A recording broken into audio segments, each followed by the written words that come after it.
Warframe has some of the most beautiful weapon designs I have ever seen. But then there's these things.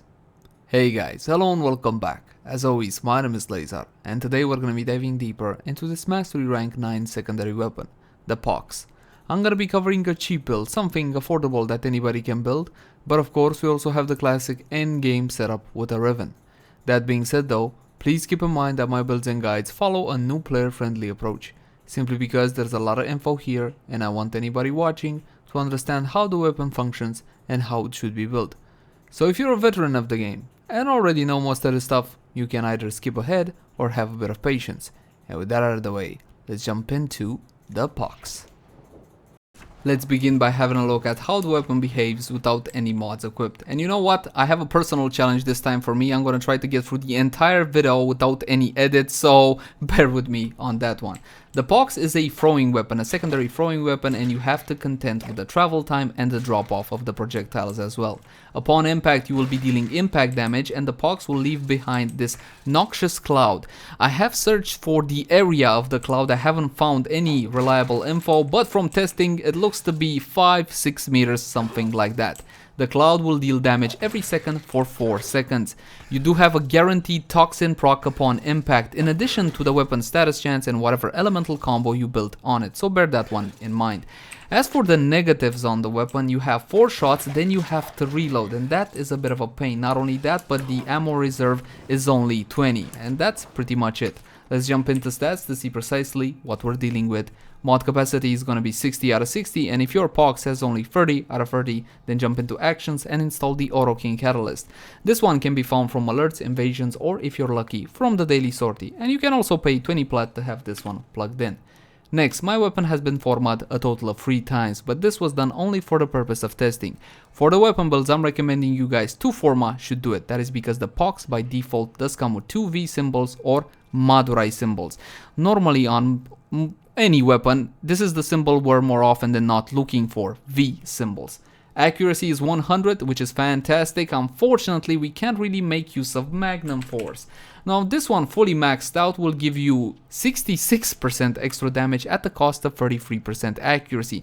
The accuracy isn't really the issue. We're looking to get damage with the gas cloud because that one deals a whole lot more damage than the impact damage. However, the problem with Magnum Force, it's horribly underpowered. It costs a lot of endo to max out, and you know what? Augur Pact, which is a lot easier to obtain and easier to upgrade, gives you 90 damage. Critical chance is only 1%, abysmal, so if you want to crit with the Pox, you need to use something like Arcane Avenger or perhaps Harrow's buff. Bonuses which are additive after, not percentage base increases, because as you can see, Prime Pistol Gambit fully maxed out will basically do almost nothing. The crit multi is nice, so if you want to go into Harrow and Arcane Avenger, you can do that as well. Fire rate of 2 with a magazine of 4 and a reload of 1.0 seconds. So again, you need to use carrier mostly because of those low ammo reserves. Riven disposition of 2 out of 5, which means that the Pox is a fairly popular weapon and the Rivens won't be spectacular. Still worth getting because they're not very expensive. Status chance is sky high at 35%, and the Pox by default has toxin damage, which is fantastic. If I have toxin on the weapon, that means that I need only one additional element to make an elemental combo. For example, if I was to add electricity, I'm going to be making corrosive on the weapon. So think of the toxin as something as a very last mod slot, mod equipped over here at the end. That's just when taking into account elemental combos. Let's start slapping on some mods, starting with mandatory mods. Hornet Strike 220% extra damage. As stated before, when it comes to damage, stay away from Magnum Force, but you can go for Augur Pact. This one is a fairly cheap mod, I think 5 plat, or you can simply go down to Cetus and farm this one, 90% extra damage. Next, we're gonna go to multi-shot, the best thing on mostly everything, barrel diffusion with 120% multi-shot and lethal torrent. Now, the fire rate on lethal torrent is not exactly what we're after. We are simply adding this one for the 60% multi-shot. If you don't have lethal torrent, it pops up on alerts, I think twice a week, something like that. If not, from the trade chat, you're looking at about 10-ish plat. Normally this is when we'd go to critical chance and critical damage, but as stated before, it's rather pointless on the Pox unless you're using Avenger or Harrow, so we're just gonna go straight to elemental damage. And elemental damage should always be applied on a weapon depending on circumstance. Where are you going and who are you shooting? For example, if you want to take the Pox against the infested, then I would recommend you build heat on the weapon. This is an AoE weapon, so building heat against the infested is never really a bad idea. Just keep in mind that high level infested enemies are vulnerable to corrosive damage. And when I say high level, I mean level 200-ish, 300-ish, and so on and so forth. The primary use of the pox, however, is as an armor strip, at least for the time being. If you're taking the pox against Corpus faction, they have big shields, which in this case is a pretty good thing because Toxin will bypass their shields entirely and deal damage to their health. Of course, against the Corpus faction, a good idea would be to go for gas damage, which is the elemental combo between heat and toxin. So all I gotta do is add heated charge to the weapon or any heat mod like Scorch, for example, and I'm gonna be getting the gas elemental combo. When you're talking about the Grineer, these are the toughest targets in Warframe, and they have two armor types: Alloy, which is weak to radiation damage, and Ferrite, which is weak to corrosive damage. Against Grineer, more often than not, your safest bet is to build corrosive, which is the elemental combo between electricity and toxin. I already have toxin on the weapon, so I'm gonna go straight to electricity, and I'm gonna be adding both the 90 mods with convulsion and the 60/60s with jolt. Now jolt, I know, is a bit of a pain to get. This one is only obtainable from Barokithir, the Void Trader, and he brings it once every 2-3 months, something like that. From the trade chat on PC, this one costs about 120 plat, so it's not exactly cheap. So if you don't have this one, simply forget about it, and I'm gonna give you another option a tad later. But bear in mind that for secondary weapons, you will eventually have to get jolt. When you see Baro, bring it, grab a couple of additional copies so you can make a bit of a profit later on. Of course, it's your option. Next, we're gonna go to Toxin, Pathogen Rounds, the 90% mod, and Pistol Pestilence, the dual stat mod. 60% Toxin and 60% status chance. Now, fortunately for us, this one is a lot easier to obtain from Corrupted War in the Void, so it's really no excuse for not having this one. If you wanna buy it from the trade chat, you're looking at about 10 plat, no more. As for our last mod slot, once again you can go for Augur Pact with 90% extra damage. It's never really a bad idea, but here's a mod that I will recommend and probably some of you don't have. It's called Fulmination. This one is obtainable from the Plague Star event.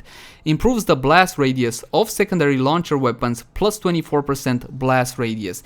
It was a bit of a pain to test to see if this one actually functions for the gas cloud, but it does, so definitely go for Fulmination. If you don't have it, you're looking at about 15, 20 plat, maybe 25 from the trade chat. And this is the initial build I'm gonna be And this is the initial build I'm gonna be recommending for you guys. So let's test it and see if it's got some punch on it. Darn it, that was almost perfect until then. Oh well, beggars can't be choosy. Level 120 corrupted heavy gunner. So let's see what the Fox can do. As you can see, the Fox will be able to deal a truck and a half worth of damage, but it fully strips the armor from my enemies.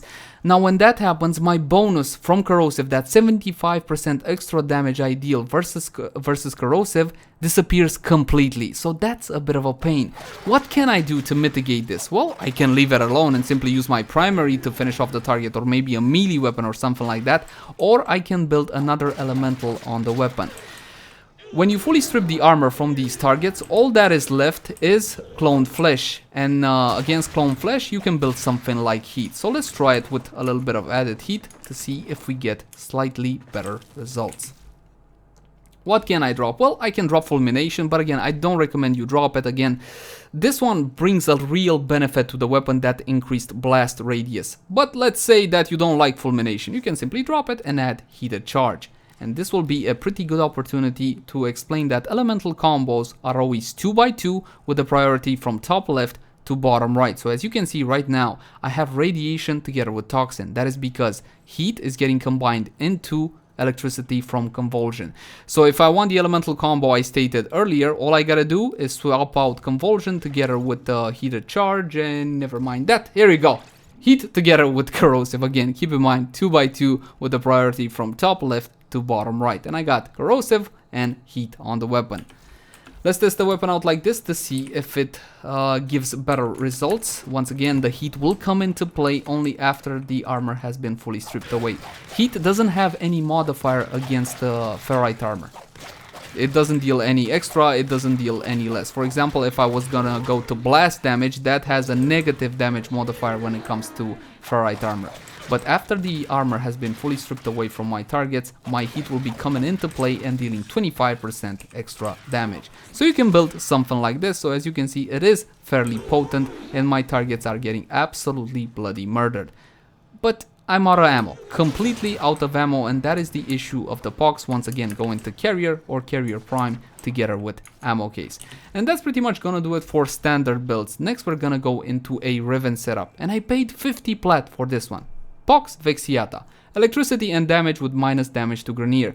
Now that minus damage to Grenier is not exactly what I'm looking for. The targets I'm currently shooting, however, are classified as the corrupted, so that negative won't affect me.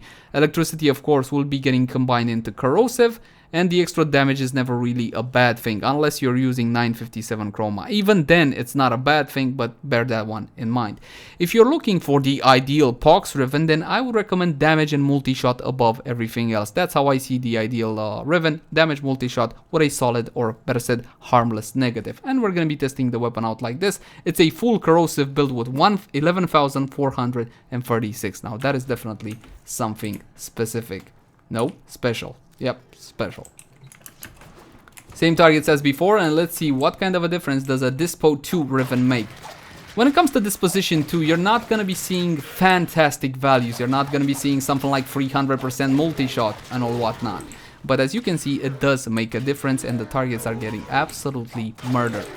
The Pox is an interesting weapon. I gotta be honest, I haven't been having a lot of fun testing the weapon. I simply don't enjoy the gameplay style. The travel time is kinda long and the drop off is annoying. It's easy to hit your targets, don't get me wrong, because of the, well, range on the cloud. But to me, it was simply not very fun to use. There's one more thing that I wanna do, pump up everything with Warframe buffs with Lady Mirage Prime. Now let's see what kind of a buff are we gonna be getting from her. Energy Siphon, no, that will not do. We're gonna go to auras when we're gonna be using Pistol Lamp. Now this one will give us 27% extra damage to the Pox. These amp auras aren't really worth it from my point of view, though keep in mind that your entire party will be receiving this benefit and it is stackable ×4. As for arcane, the best arcane for secondary weapon is called Precision, and this one will grant you 120% extra damage. This is an on headshot chance, 80% chance, so it's a pretty good one. You're gonna have no problem keeping the buff up for the most part. As for your second arcane, what I would recommend is you go into Avenger. Now, Avenger will give you that 30% critical chance bonus additive after. So your Pox is gonna be going from 1% to 31%. It's not a huge critical chance, but still getting some crits out of the Pox is definitely worth it. So this is the arcane setup I'm recommending to you guys. Both of these are farmable from the third Eidolon down on Cetus. Now, to get the bonus from that, I'm gonna have to unpause the AI. Bear in mind that paused AI do not take extra damage from my ranged attacks. They do take a finisher multiplier from melee attacks, so bear that one in mind. So let's see what the Pox can do with some heavy duty Warframe buffs from Lady Mirage Prime. So out of the gas cloud, nobody really comes out. Yes, it deals a truck and a half worth of damage, and I highly recommend this weapon. It is primarily used only as an armor stripper though, so bear that one in mind. And that's pretty much gonna do it for the review. As always, my name has been Leyzar. Thank you guys so much for watching. Like, favorite, share, and subscribe if you enjoy the content. If you have any feedback for me or would like to request a specific weapon review, then by all means, leave it in the comment section down below. Now, I can't exactly promise you that it will be done by next time or even within a week, but I will be reading through each and every comment. You can also find me on Twitch, Facebook, Twitter, all the usual places. But until next time, guys, bye bye!